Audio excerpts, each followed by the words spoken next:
Hello friends, आपका स्वागत है हमारे यूट्यूब चैनल स्टडी 26 पे। और आज के वीडियो में हम लोग देखेंगे जो बीए सेकेंड सेमेस्टर के बच्चे हैं ना, और उन्होंने इतिहास पेपर को लिया है, चाहे मेजर के रूप में, एमआईसी के रूप में या एमडीसी के रूप में, यानी माइनर, मेजर, एमडीसी, कोई भी रूप में आपने अगर इतिहास पेपर को लिया है और सेकेंड सेमेस्टर के बच्चे हैं ना, तो आपको यही टॉपिक जो है यूनिट सेकेंड का जो है पहला टॉपिक होमर युग, उसको देखना है। होमर युग को समझना है कि आखिर होमर युग है क्या, होमर युग कहाँ पे उभरा था, इसको समझेंगे। और इस युग की सभ्यताएं कौन सी थी जो कि उभरी थी, उनकी राजनीतिक स्थिति कैसी थी, आर्थिक स्थिति कैसी थी, धार्मिक स्थिति कैसी थी। तो इन तमाम चीज़ों को इसी के अंतर्गत हम लोग देखने का प्रयास करेंगे और यहीं से क्वेश्चन आपके बनेंगे भी, ठीक है। तो इसलिए ये इंपॉर्टेंट टॉपिक है, इसको आप जरूर देखेंगे, तभी यूनिट 2 जो है ना आपका यहाँ से क्लियर हो पाएगा और आप उसको समझ पाएंगे, ठीक है। तो चलिए बिना विलंब किए चीज़ों को समझने और बूझने का प्रयास करते हैं कि आखिर होमर युग है क्या। पहले तो हम लोग ये समझने का प्रयास करेंगे कि जो होमर युग है ना बच्चों, ये उभरा कहाँ था। तो ये उभरा था, देखिए समझिए थोड़ा, ये होमर युग पहले इसका नाम क्यों रखा गया, इसको भी समझाएंगे। पहले चीज ये समझिए कि होमर युग उभरा कहाँ था। तो देखिए यूनान, एक जानते हैं ना आप, यूनान के क्षेत्र में, जो कि आप देखिएगा जब वर्ल्ड हिस्ट्री, मतलब माफ कीजिएगा, वर्ल्ड का मैप जब देखते हैं आप, यूरोप का मैप जब देखिएगा ना, तो वहां पे देखिए यूनान एक शहर है, ग्रीस जो अभी जगह है, तो वही यूनान कहलाता था, ठीक है। तो यूनान वाले इलाके में क्या हुआ, कुछ समय पहले, यानी कि बहुत पहले, यानी आरंभिक दौर में जब यूनान में सभ्यता का उभरना हुआ ना, उस समय क्या हुआ, डेन्यूब एक जगह है जो कि नदी घाटी है इलाका, जैसे सिंधु नदी घाटी है ना, यानी कि ये नदियों के जगह में बसने वाले कुछ लोग थे डेन्यूब नदी के किनारे। ये लोग क्या हुए, वहां से माइग्रेट कर गए। माइग्रेट का मतलब होता है एक जगह से दूसरे जगह स्थानांतरित होना, यही किए वहां के लोग, ठीक है। और ये लोग झुंड बाय झुंड इधर आने लगे, कहाँ, तो यूनान के क्षेत्र में आ गए, ठीक है। जहाँ पे अभी वर्तमान यूनान और ग्रीस वाला इलाका है, वहीं पे ये लोग आ गए, आए। तो वहां पे क्या हुआ, ये लोग यहाँ पे आके बसने लगे। यही जो झुंड में ये लोग निकले थे ना वहां, तो ये 3 झुंड में निकले थे, और तीनों झुंड का एक अलग अलग नाम था। एकियन था एक का नाम, दूसरा का था आयोनियन, और तीसरा का था डोरियन, ठीक है। यही तीनों झुंड वाला लोग जो है यहाँ पे आ गया, यूनान के क्षेत्र में आया और यूनान के क्षेत्र में बस गया। प्राचीन काल का बात बता रहे हैं कि यूनान के इलाके की स्थिति क्या थी, ठीक है। और यही तीनों जो जाति के लोग हैं यहाँ पे आके बस जाते हैं, और बसने के बाद देखिएगा यूनान की सभ्यता का शुरुआत ये लोग कर देते हैं, ठीक है। यहीं से देखिएगा यूनानियन सिविलाइजेशन शुरू होती है, यही लोगों के आ जाने के बाद, ठीक है। इन्होंने यहाँ पे एक सभ्यता को विकसित किया और फिर यहीं पे ये लोग रहने लगे, ठीक है। यही सब क्या होता है, धीरे धीरे एक दूसरे से मिलजुल कर जब रहने लगे ना, तो इन्होंने अपने आप को हेलेन कहना शुरू कर दिया, हेलेन। और हेलेन जो है ना, ये यूनानी वर्ड है जिसका हिंदी मतलब होता है, यानी मतलब इसका होता है यूनान, ठीक है। यानी सीधे अर्थों में कहें तो सीधा समझिए, यूनान वाला इलाका जो है, उस इलाके में कुछ बाहरी लोग आए जो कि थे कौन, एकियन, आयोनियन और डोरियन, ठीक है। ये लोग आए और इन लोगों ने खुद को ही यहाँ पे आने के बाद हेलेन कहना प्रारंभ कर दिया, जिसका मतलब होता है क्या, यूनानी। तो मतलब कि कहने का मतलब, हेलेन का मतलब हो गया ये लोग यूनानी खुद को कहने लगे, और ठीक है। और इन्होंने यहाँ पे आके एक सभ्यता को विकसित किया जिसको यूनानी सभ्यता बोलते हैं, ठीक है। अब इसी दौर में क्या होता है बच्चों, एक बार क्या होता है, कुछ समय के पश्चात आप देखिएगा होमर युग का आरंभ होता है। होमर का मतलब क्या होता है, देखिएगा इतिहास जब पढ़ेंगे आप, भारत का इतिहास, तो यहाँ पे गांधी युग पढ़ना होता है आपको, ठीक है। तो वहां पे गांधी युग इसलिए कहा जाता है ना, होमर युग का मतलब ये नहीं हो गया कि होमर नामक कोई व्यक्ति था, उसी के कारण, उसकी प्रतिभा के कारण ये युग हुआ, ऐसा कुछ नहीं है। इसमें समझाते हैं हम आपको। जैसे कि गांधी युग है, आप देखिएगा मॉडर्न इंडिया में गांधी युग जो होता है 1916 से 1947 तक का दौर गांधी युग कहलाता है, ठीक है, भारत के इतिहास में। जब देखिएगा इसको गांधी युग बोला जाता है ना, तो इसका रीजन है क्यों, तो इस समय कई एक नेता वगैरह थे, जैसे जवाहरलाल नेहरू थे, गांधी जी हैं, भगत सिंह हैं, उसके बाद देखिएगा बी आर अम्बेडकर साहब हैं, पटेल हैं, ये तमाम लोग थे। लेकिन इसमें गांधी को ही क्यों बोला गया, यानी गांधी को ही स्पेशल क्यों माना गया, और गांधी युग इसको क्यों बोला गया जानते हैं। इस दौर में क्या होता है ना, कि ये गांधी जी जो हैं भारत में एक ऐसी व्यवस्था को लाते हैं जिसके तहत भारत से अंग्रेजों को निकालने का प्रयास करते हैं। ठीक वैसे ही आप देखिएगा, अब होमर युग समझाते हैं। तो होमर का मतलब है ना, ये एक कवि है, ये दार्शनिक कवि है जिसने 2 किताब लिखा था, ठीक है। इसके किताब का नाम था इलियड और ओडिसी, ठीक है। ये दो किताब इसके नाम है, इसको याद रखिएगा। और ये महाकाव्य है, यूनानी महाकाव्य है, इसने लिखा। इसमें क्या किया इसने, जो अपने समय की घटनाओं को देखा ना, उसको इसमें विस्तृत रूप से लिखने का प्रयास किया और लिख दिया इसने, ठीक है। किसने, तो होमर ने। तो यानी इसीलिए इस दौर को जब पढ़ने का काम किया या बाद में, जब देखिएगा हजारों साल बाद जब इस युग को पढ़ना शुरू किया गया यूनान या वर्ल्ड हिस्ट्री में, तब इसको बोला गया ये यूनान के इतिहास का होमर युग है। क्यों भाई, तो इस दौर का जो भी घटना है ना, उसके बारे में जानकारी होमर की ही कृति यानी इलियड और ओडिसी में मिलती है, इसीलिए इसको होमर युग बोला गया, ठीक। इतना ध्यान में रखिएगा। होमर युग का जो कालखंड है वो 1200 ईसा पूर्व से 800 ईसा पूर्व माना जाता है बच्चों।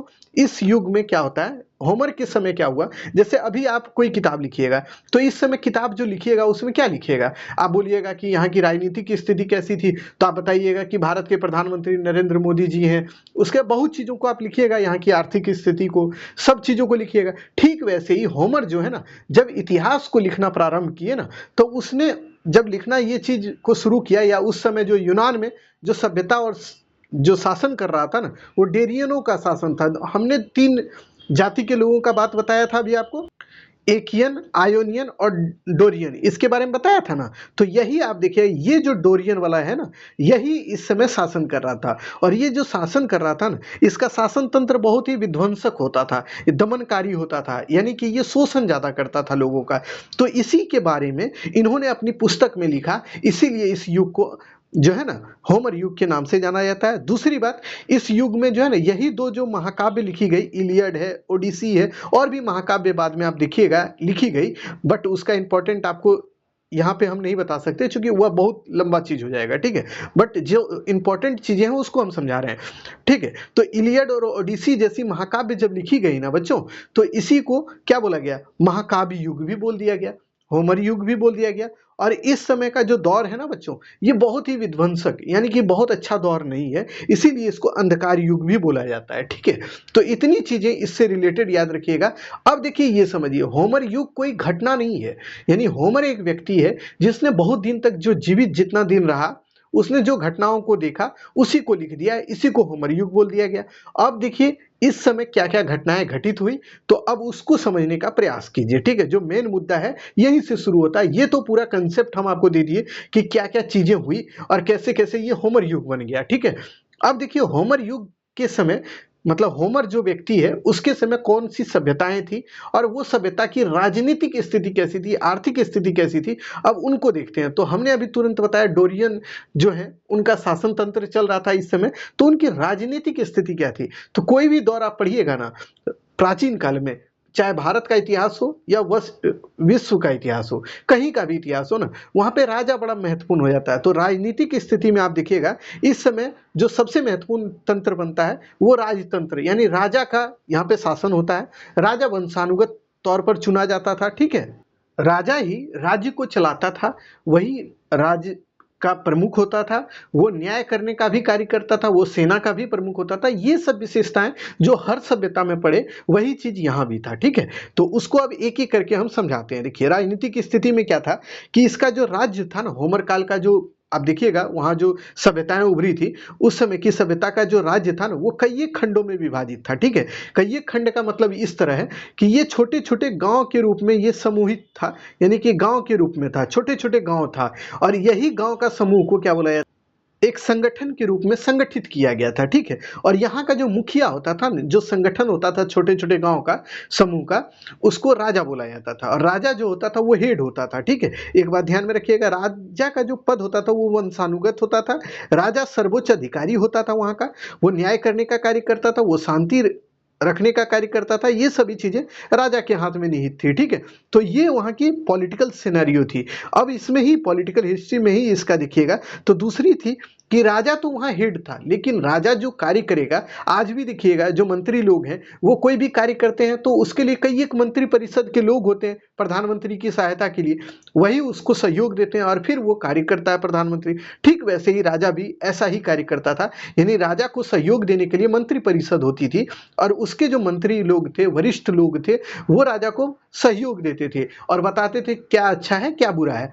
इसमें दो तरह के जो है ना परामर्श सभा के बारे में चर्चा की गई है। यानी कि दो तरह की सभाएं होती थी, एक का नाम ब्यूल होता था, दूसरे का एगोरा होता था। ठीक है, ब्यूल का मतलब होता था उच्च वर्ग के सम्मानित व्यक्ति उसमें सम्मिलित होते थे। यानी ब्यूल जो संस्था थी ना, ये जो दो तरह की परामर्श संस्था थी, उसमें ब्यूल जो है ना वो उच्च वर्ग के लोगों के लिए था। वहां पे उच्च वर्ग के लोग यानी धनी लोग, एलिट क्लास के लोग सम्मिलित होते थे, वो राजा को परामर्श देते थे और राजा उन्हीं के परामर्श को मानकर शासन तंत्र को चलाता था। दूसरा क्या था, एगोरा था। एगोरा में क्या होता था, जनसाधारण लोग उसमें सम्मिलित होते थे और इसके माध्यम से राजा क्या करता था, अपनी नीतियों का समर्थन करने का प्रयास करता था। यानी कोई भी नीति अगर राजा प्रस्तुत करता था लोगों के सामने, तो वो चाहता था या उसकी मंशा होती थी कि एगोरा जो सभा है, जो कि जनसाधारण की सभा है या आम लोगों की सभा है, वो उसको समर्थन या सहयोग प्रदान करे। ठीक है, तो ये दोनों ही सभा का नाम याद रखिएगा, जो राजा को समर्थन या एक तरह से कहें कि परामर्श देता था उसको शासन तंत्र को चलाने में। ठीक है, तो दो चीजें इसमें ध्यान में रखिएगा, एक राजा हेड होता था, दूसरा परामर्श सभाएं होती थी, और तीसरा सेना। सेना क्या होता है बच्चों, जो मिलिट्री आप जानते हैं, मिलिट्री का मुख्य कार्य क्या होता है, वो जो युद्ध वगैरह होता है ना उसमें सहयोग करना या युद्ध की स्थिति से जो अपने समाज है या फिर आप यूं कहें कि अपने राज्य की रक्षा करने का भी कार्य यही सेना करता है। ठीक है, तो लेकिन होमर युग में सबसे बड़ी दुविधा ये है कि इस समय युद्ध का दौर था। इस समय जो राजा है ना केवल युद्ध पर ज्यादा ध्यान देता था। आप देखिएगा प्राचीन यूरोप के जितने भी सभ्यता है, जो भी चीजें हम पढ़ाए थे, उसमें भी आप देखिए युद्ध बहुत प्रधान होता है। तो ठीक वैसे ही यूनान की सभ्यता में भी, होमर युग में भी युद्ध बहुत इंपॉर्टेंट होता था। ठीक है, इस समय के लोग अगर सेना नहीं रखेंगे तो युद्ध कैसे करेंगे, इसीलिए ये लोग सेना रखते थे, सेना का संगठन करते थे, सेना को शिक्षण प्रशिक्षण देने का कार्य करते थे, सेना के लिए जो औजार वगैरह है, हथियार है, वो सब इनको प्रदान करते थे ताकि वो अच्छे से युद्ध में लड़ सके और युद्ध में विजयी प्राप्त हो सके। ठीक है, तो अब देखते हैं हम लोग सेना से रिलेटेड बातों को। इस युग में हिंसा और युद्ध की प्रधानता थी, यानी युद्ध मतलब हो गया और हिंसा का मतलब आप जानते हैं युद्ध ही बोला जाता है उसको। ठीक है, इसलिए राजा को सेना को संगठित करके तैयार करने का भी कार्य करना पड़ता था। ठीक है, राजा सेना का प्रमुख होता था। उसके बाद देखिए सेना का शिक्षण प्रशिक्षण का कार्य भी कराया जाता था। युद्ध के अवसर पर जो है राजा ना वो सेना का नेतृत्व करता था, यानी युद्ध जब होता था ना राजा ही उसका नेतृत्व करता था, यानी वही जो है सेना को आगे बढ़ाने का कार्य करता था। ठीक है, उसके बाद देखिए सैनिकों के लिए अस्त्र शस्त्र जैसे भाला है, बर्छी है, तलवार है, कवच है आदि की भी व्यवस्था राजा करता था। यानी कि कहने का मतलब सीधा है ये बच्चों कि सैनिकों को राजा जो है ना अस्त्र शस्त्र हो गया, बर्छी हो गया, तलवार हो गया, भाला हो गया, मुकुट जो होता है ना माथे में पहनने वाला, वो सभी चीजें देने का प्रयास करता था या देता था ताकि सेना जो है अच्छे से युद्ध कर सके और दूसरे देश या दूसरे राज्य का जो आक्रमण इनके ऊपर होता था उससे ये अपने आप को बचा सके। ठीक है, तो ये इनका मोटिव होता था, सेना के माध्यम से अपने राज्य को सुसंगठित करना तथा दूसरे राज्य पर अधिकार स्थापित करना, ये इनका प्रमुख उद्देश्य होता था। ठीक है, तो इसको ध्यान में रखिएगा कि इनकी पॉलिटिकल हिस्ट्री में क्या है और क्या क्या आपको ध्यान में रखनी है। ठीक है, तो देखिए अगर आपसे क्वेश्चन ये पूछेगा ना कि होमर युग कालीन जो सभ्यताएं हैं यानी होमर कालीन सभ्यता के राजनीतिक स्थिति का वर्णन करें तो यही चीजें लिखिएगा जो हम बताए, लेकिन उसमें एक कंसेप्चुअल चीजें आपको जो बता रहे हैं जो कि हर एक क्वेश्चन में आप शुरू में होमर युग से संबंधित कोई भी क्वेश्चन पूछे ना तो आप इसको चर्चा जरूर कीजिएगा। ठीक है, इसकी जो आप देख रहे हैं आपके स्लाइड में है, दूसरा चर्चा इसको करिएगा। उसके बाद ही आगे की चीजों, अगर सामाजिक स्थिति पूछे तब सामाजिक स्थिति लिख दीजिएगा, आर्थिक स्थिति लिख दीजिएगा, लेकिन जब भी लिखिएगा तो हेडिंग इसी तरह लिखिएगा, उनको लिखने का प्रयास इसी ढंग से कीजिएगा ताकि एग्जामिनर को यह बात का पता चले कि आप लिखना क्या चाह रहे हैं और उनको समझ में क्या चीजें आ रही है। जैसे अगर मान लीजिए होमर कालीन सामाजिक स्थिति लिखनी हो तो इसी तरह हेडिंग लिखिएगा। आप जो हेडिंग देख रहे हैं ना इसी तरह आंसर अपना, जैसे मान लीजिए वो 2 नंबर क्वेश्चन होगा और इसका आंसर आप लिखिएगा और इसी तरह हेडिंग बनाइएगा और उसके बाद इसके चीजों को लिखने का प्रयास कीजिएगा या लिखना शुरू कीजिएगा। देखिए हेडिंग लिखिएगा आंसर अपने आप अच्छा हो जाता है। ठीक है, तो इस बात को ध्यान में रखना है आपको। इस काल में एक जो इसकी सामाजिक स्थिति है ना इसमें वर्ण व्यवस्था चलता था, वर्ण नहीं वर्ग व्यवस्था। तो वर्ग जो है ना इसके समाज का ये 4 वर्गों में बटा था। कैसे था तो ये अब देखिए, पहला वर्ग होता था एलिट क्लास का यानी कुलीन वर्ग होता था। ठीक है, तो कुलीन वर्ग के लोग इसमें आते थे यानी धनी लोग आते थे इसमें। दूसरे वर्ग में कौन आते थे तो कृषक लोग आते थे। तीसरे वर्ग में कौन आते थे? मजदूर लोग आते थे। और चौथे वर्ग में कौन आते थे? तो दास लोग आते थे। यही 4 वर्ग था। अब चारों वर्ग के बारे में आपको ध्यान में रखना होगा, चूंकि ये वर्ग व्यवस्था आपको ध्यान में रखिएगा आप जब तक नहीं, तब तक आपको ये नहीं पता चलेगा कि आपको लिखना क्या है। ठीक है, तो समाज 4 वर्ग में बटा हुआ था। तो कौन, अब उसको एक एक करके देखिए। होमरकालीन जो समाज है 4 वर्ग में विभाजित था। पहले वर्ग में कुलीन यानी धनी वर्ग इसको बोलते हैं, समझे, एलिट क्लास के लोग आते थे, जिनके पास विशाल भूमि यानी कि इनके पास बहुत ज्यादा जमीन होता था। ये उस पे क्या करते थे? खेती वगैरह करते थे। इनके पास बहुत संख्या में दास की संख्या होती थी।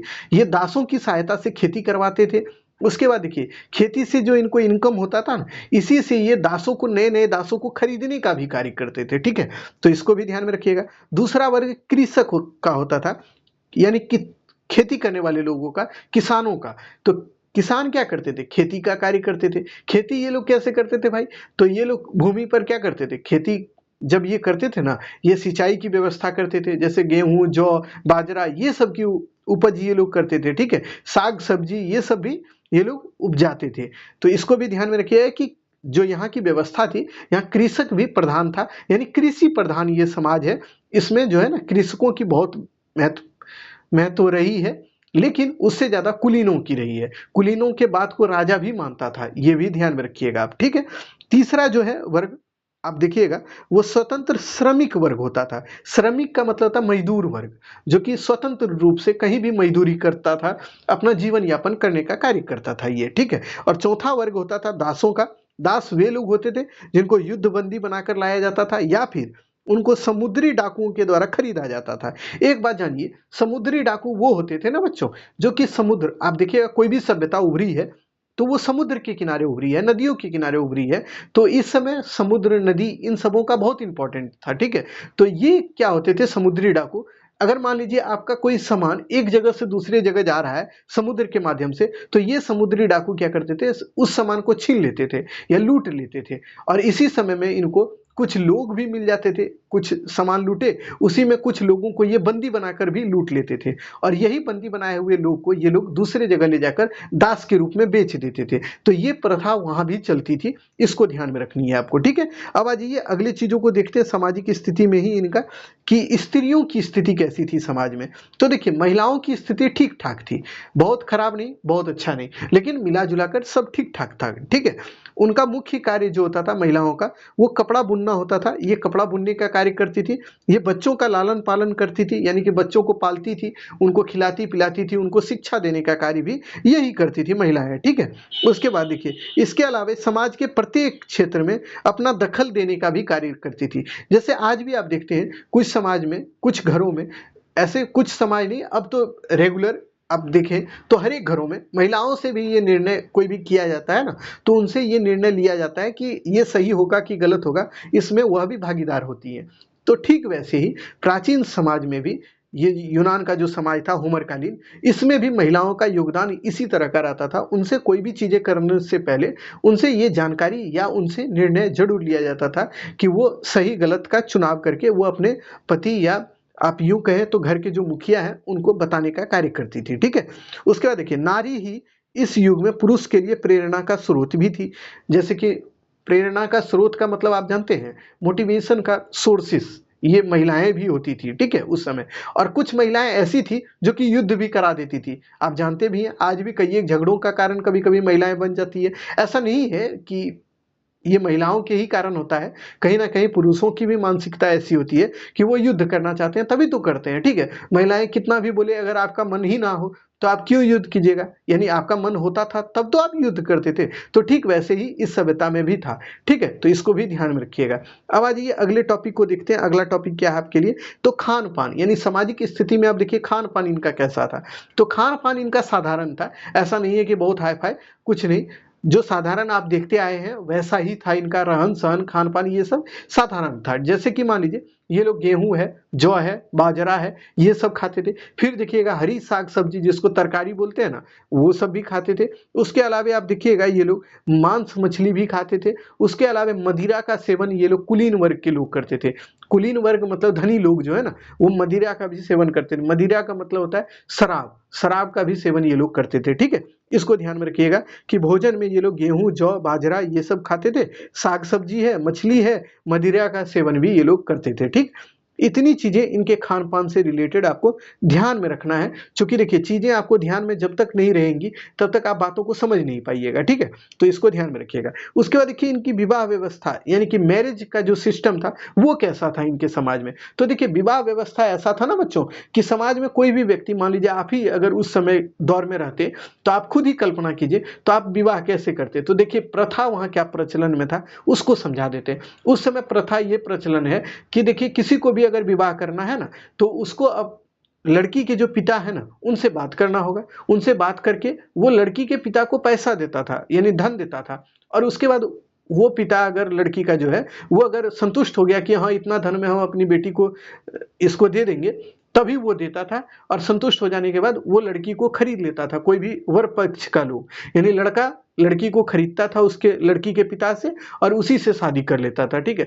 तो विवाह की देखिए कैसी प्रथा थी और आज कैसी है। आज हमारे यहाँ क्या है, लड़कियां ही लड़के को खरीद रही हैं, यानी कि जो लड़की पक्ष है वही लड़के को खरीदती है दहेज के रूप में और उसके बाद उससे विवाह होता है। लेकिन उस समय उल्टा था, उस समय ऐसा होता था कि लड़कियों को ही दहेज दिया जाता था, यानी लड़की के पिता को दहेज दिया जाता था और उसके बाद लड़की के पिता अगर संतुष्ट हो गए तो वो अपनी बेटी को बेच देते थे लड़के से और लड़का उससे शादी कर लेता था। ठीक है, तो यही विवाह का प्रथा वहां प्रचलन में था। इस युग में पुरुषों के लिए के द्वारा स्त्रियों को उसके पिता से खरीदा जाता था। लड़की के पिता धन देकर कोई भी पुरुष को उसे बेच सकते थे, अपनी बेटी को बेच देते थे। ठीक है, यही प्रथम प्रथा इस काल में प्रचलन में था। ठीक है, इसको ध्यान में रखिएगा कि कौन सी प्रथा इस समय प्रचलन में थी। उसके बाद आज ये अगली जो टॉपिक है उसको अब हम लोग देखते हैं, मनोरंजन के साधन, यानी कि वहां पे मनोरंजन कैसे करते थे लोग, यानी कि उनको मन लगाने का भी कोई साधन होता तो होगा, ये आप खुद ही सोचिए। इस समय मनोरंजन का भी साधन वहां पे प्रचलन में था बच्चों। जैसे ये लोग क्या करते थे जानते हैं, आखेट करते थे। आखेट का मतलब ये होता है ना बच्चों, घूमना फिरना, एक जगह से दूसरी जगह जाना, चीजों को संग्रहित करना। मान लीजिए आप जंगल में रहते अभी, तो जंगल में आप क्या करते, एक जगह से दूसरी जगह जाते। जंगल में अगर कोई फल वाला वृक्ष है तो जैसे मान लीजिए आम है, जामुन है, ये सब वृक्ष है, तो इससे जो फल गिरता उसी को आप उठाते, संग्रहित करते और उसी को खाते। ठीक है, तो यही काम ये लोग करते थे, आखेट करने का कार्य करते थे, मछली पकड़ने का कार्य करते थे। उसके बाद बहुत तरह के दौड़ वगैरह का प्रयोजन ये लोग करते थे, यानी कि उसका जो है ना एक तरह से दौड़ का कार्य करवाते थे, जैसे कि जानवर का दौड़, इंसान का दौड़, ये सब ये लोग करते थे। ठीक है, तो यही सब मनोरंजन का इस समय साधन था। इसको ध्यान में रखिएगा कि ये लोग मन अपना कैसे लगाते थे, तो यही सब साधनों से। इनका देखिए अब रहन सहन कैसा था, यानी कि इनका जो पहनावा ओढ़ावा कपड़ा का वो कैसा होता था। तो देखिए पुरुष हो या महिला हो सभी कपड़ा पहनते थे। ठीक है, पुरुष जो ऊपर में पहनता था ना, जैसे कि वो बुना हुआ कपड़ा होता था, बिना हुआ या उसको बुना हुआ बोल सकते हैं आप। ठीक है, वो कपड़ा वो लोग ऊपर से पहनता था यानी शरीर के ऊपर में, और उसी के आधे पार्ट को वो नीचे के पार्ट में लपेट लेता था, यानी कि जो आप देखिए कमर के नीचे उसको लपेटता था और ऊपर भी लपेटता था वही कपड़ा को, बुना हुआ कपड़ा को, पुरुष लोग। उसके बाद महिलाएं भी उसी तरह का कपड़ा पहनती थी। उसके अलावा महिलाएं क्या करती थी, साज सम्मान का भी, साज सम्मान ये सभी करती थी। जैसे कि मान लीजिए वो आभूषण को पहनती थी, आभूषण का यूज करती थी, यानी कि उसको बोलते हैं ना आप जेवर जेवरात, ये सब भी पहनती थी। समझे, तो ये सब ध्यान में रखिएगा। उसके बाद देखिए यहाँ के लोग जो है ना चप्पल नहीं पहनते थे, ये लोग खाली पैर रहते थे, और कुछ कुछ लोग जूते का भी प्रयोग करते थे पहनने में, तो इसको भी ध्यान में रखिएगा। और पुरुष जो होते थे ना वो दाढ़ी रखते थे, मूछ रखते थे। उसके अलावा आप देखिएगा बड़े बड़े बाल रखने के ये शौकीन होते थे, यानी बड़ा बड़ा बाल रखना इनको बड़ा ही पसंद आता था। तो ये सब इनकी महत्वपूर्ण जो रहन सहन व्यवस्था है इसी तरह की थी। वही चीजें यहाँ पे लिखे, स्त्रियां आभूषण का प्रयोग करती थी, पुरुष यहाँ बड़े बड़े बाल और मूछ दाढ़ी रखते थे। उसके बाद देखिए पैर में पहनने के लिए जूते का प्रयोग करते थे। तो यही सब चीजें आपको ध्यान रखनी है। अब अगर आपसे क्वेश्चन पूछा जाए कि होमरकालीन सामाजिक स्थिति का वर्णन करें, तो आप जितना अभी देखें ना समाज में जो भी चीज हम पढ़ाए, जैसे कि विवाह कैसा होता था, समाज कितने वर्गों में बटा था, रहन सहन उनका कैसा था, खान पान उनका कैसा था, मनोरंजन का साधन कैसा था, तो ये सबको आप पूरा लिख दीजिएगा। देखिए एक चीज आपको बता देते हैं, ये चीज हर एक टीचर नहीं बताता है आपको, लेकिन हम आपको समझा देते हैं कि अगर देखिए आप एग्जाम दे रहे हो, एग्जाम में लिख रहे हो ना, तो अगर आपको नहीं आए ना, तो सीधा दिमाग ये लगाइएगा, आपके समाज में कैसी कैसी चीजें प्रचलन में है उसी चीज को लिख दीजिएगा, ठीक है। जैसे कि आप इसमें ये नहीं लिखिएगा कि मोबाइल यूज होता है, जो टेक्नोलॉजी का चीज है उसको ना लिखकर जो सामान्य चीजें आप देखते हैं, जैसे बर्तन अभी भी यूज होता है तो उस समय भी होता था, उस सब को लिख दीजिएगा, ठीक है। तो वह भी सही होगा, गलत नहीं होगा, लेकिन वहां पे यही टेक्निकली यूज कीजिएगा। होमर युग हर जगह लिखिएगा, मतलब इस युग करके आप लिख दीजिए या होमर युग करके लिख दीजिएगा। ये टेक्निकल वर्ड है, जिसको यूज कर लीजिएगा तो आपका एग्जाम भी अच्छा जाएगा और आपको ज्यादा प्रेशर भी नहीं होगा कि हाँ मतलब दूसरे तरीके से याद करना हो, ठीक है। तो इसमें सामान्य रूप से हम चीजों को समझा रहे हैं, तो आप सामान्य रूप से समझिए और उसी तरह से इसको लिखने का भी प्रयास कीजिएगा। इसमें कोई भारी भरकम चीजों का यूज भी हम नहीं किए हैं, बहुत चीजें थी जिसको हमने छोड़ा है, स्किप किया है, लेकिन वही चीजें आपको दे रहे हैं ना जो आपके एग्जाम के लायक है और जिसको पढ़ के आप एग्जाम में लिख पाइएगा, ठीक है। ऐसा नहीं है कि कुछ भी दे दें जो कि आप लिख ही नहीं पाइएगा, तो ऐसा चीज देने से क्या लाभ होगा, ठीक है। और किताबी भाषा का यूज हम नहीं किए हैं, हमने अपने सरल शब्दों में इसको लिखने का प्रयास किया है और आप भी सरल शब्दों में लिखिएगा। किताब का यूज कीजिएगा लैंग्वेज का, तो वहां पे नंबर आपको कम मिलेगा, ये बात ध्यान में रखिएगा, ठीक। अब आ जाइए आर्थिक स्थिति इस काल की कैसी थी, तो उसको अब देख लेते हैं जल्द ही, अब इसको खत्म करेंगे हम लोग। तो देखिए ये समाज जो है ना ग्रामीण समाज था, यूनान की सभ्यता। होमर काल जो है यह भी ग्रामीण समाज था। यहाँ के लोग जो है खेती करते थे, उसके बाद पशुपालन करते थे। खेती में ये लोग जौ है, गेहूं है, बाजरा है, ये सब की खेती करते थे। हरे साग सब्जी की खेती करते थे। उसके बाद देखिए पशुओं में ये कई तरह के पशु का पालन करते थे, जो कि आपको पता है, जैसे गाय है, बैल है, ये सब चीज का ये लोग पालन करते थे, ठीक है। तो इसको भी ध्यान में रखिएगा। तो और सिंचाई की जो व्यवस्था होती थी वो नहरों के द्वारा होती थी। ये लोग जो अपने खेत को सींचते थे वो नहर के द्वारा ही सींचते थे, ठीक है। तो इतनी चीजें आपको यहाँ ध्यान में रखनी है कि ग्रामीण सभ्यता थी। उसके बाद यहाँ के लोग का मुख्य कार्य कृषि और पशुपालन था। यहाँ के लोग कृषि में गेहूं, जौ, चावल, बाजरा ये सब की खेती करते थे। उसके बाद ये लोग खेतों की सिंचाई के लिए नहर का प्रयोग करते थे, ठीक है। तो इसको ध्यान में रखिएगा। अब देखते हैं उद्योग धंधा इनका कैसा था। इस समय वस्त्र उद्योग यानी कपड़ा ये लोग पहनते थे, तो इसका मतलब यह भी उद्योग था। इसको बोल सकते हैं आप कुटीर उद्योग के रूप में ये प्रचलन में था, ठीक है। कुटीर उद्योग वो होता है ना बच्चों, जो छोटा उद्योग, लघु उद्योग के रूप में ये था, ठीक है। तो वस्त्र उद्योग है, आभूषण उद्योग है, फिर आप देखिएगा क्या आभूषण, वस्त्र, उसके अस्त्र शस्त्र, जैसे बर्छी है, बाण है, तीर है, तलवार है, ये सब जो बनता था ना, ये ढाल है, तो ये सभी चीजों का निर्माण होता था अस्त्र शस्त्र के अंतर्गत। फिर आभूषण में देखिएगा महिलाओं के लिए आभूषण बनता था सोना चांदी का, ये सब ध्यान में रखना है। उसके अलावा इसमें एक बात और ध्यान में रखिए, बर्तन उद्योग भी प्रचलन में था। जैसे कि ये लोग बर्तन नहीं बनाते तो खाते पीते कैसे थे या सामान को रखते कहाँ थे, तो बर्तन उद्योग भी था यहाँ पे प्रचलन में। तो ये उद्योग धंधे में ध्यान में रखिएगा। इनका जो विदेशी व्यापार था ना वो बहुत कम होता था, ठीक है। ये खुद में ही व्यापार वाणिज्य करने का प्रयास करते थे, क्योंकि ये सभ्यता ग्रामीण थी, शहरी नहीं थी। तो इस बात को ध्यान में रखिएगा। तो इनका व्यापार वाणिज्य भी ठीक ठाक चलता था। उसके बाद आ जाइए, अब जो चीजें हैं वो है इसकी धार्मिक स्थिति को देख लें हम लोग कि इस काल की यानी होमर कालीन धार्मिक स्थिति कैसी थी, यानी समाज में धर्म का क्या प्रचलन था या नहीं था। तो देखिए बिल्कुल समाज में धर्म का प्रचलन था। ये लोग बहुदेववादी थे, यानी एक देवता की पूजा ना करके कई एक देवी देवताओं की पूजा पाठ करते थे ये लोग, इसको भी ध्यान में रखिएगा। उसके बाद देखिए प्राकृतिक की देवी यानी शक्ति को मानकर, यानी प्रकृति को शक्ति, देवी की शक्ति मानकर इनका भी पूजा पाठ करते थे ये लोग, ठीक है। इनके जो प्रमुख देवी देवता हैं उनके नाम थोड़ा याद रखिएगा, क्योंकि कुछ चीजें आपको टेक्निकली वहाँ यूज भी करना है, क्योंकि उन चीजों का यूज नहीं करेंगे तो कहीं ना कहीं आपको नंबर भी कम मिल जाएगा। तो बाकी चीजें आप जो करना है कीजिएगा, लेकिन चीजें कुछ कुछ आपको फैक्ट जहाँ दे देते हैं उसको यूज भी करिएगा, ठीक है।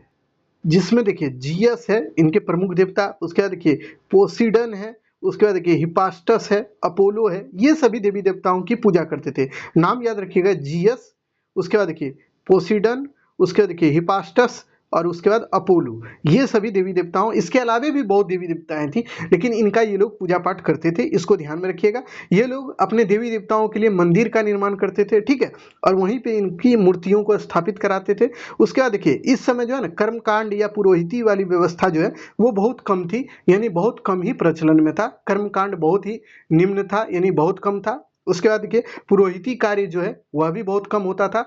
जो समाज के या घर के परिवार के जो बड़े बुजुर्ग लोग होते थे ना, वही पूजा पाठ करते थे, ठीक है, वही धार्मिक कार्य का संपादन करते थे। तो इतनी चीजें इसके अंतर्गत आपको ध्यान में रखनी है। होमरकालीन जो है सभ्यता ना, ये पूरा करा दिए। इतना चीजों को ध्यान में अगर रखिएगा तो आपका वेल डन, एकदम हो गया ये टॉपिक खत्म। इसको आप लिख दीजिएगा, जैसे भी क्वेश्चन पूछे उसको लिखना है आपको, छोड़िएगा मत, जो याद रहेगा उसी को लिख दीजिएगा, लेकिन लिख के आइएगा, ठीक है। तो चलिए आज के वीडियो में इतना ही। अगर वीडियो पसंद आए तो लाइक सब्सक्राइब कर दीजिएगा। फिर मिलेंगे नए वीडियो में, तब तक के लिए धन्यवाद।